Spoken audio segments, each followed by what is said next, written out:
Hey guys, today I'm going to tell you how to solve Cash App payment failed, and this is actually very easy.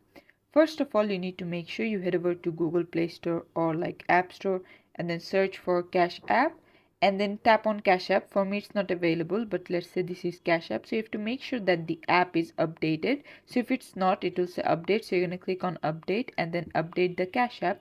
Next up, what we are going to do is long press on Cash App. Again, I'm doing this on another account because Cash App isn't available in this device. So you're going to click on app info for Cash App and then you're going to force stop the app, head over to storage usage, clear the cache. If that doesn't solve the problem, clear the data and then log into Cash App one more time.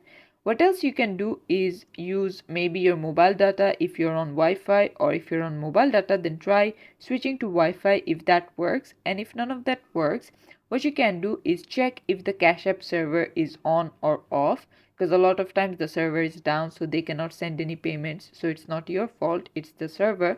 And then you can also contact your bank. If they have frozen your account for some reason, then you also cannot make that transaction. So make sure none of these issues are the problem. And there you go, this is how you can do it. Thanks for watching. Please leave a like and subscribe for more tutorials like this, and I'll see you guys in the next one.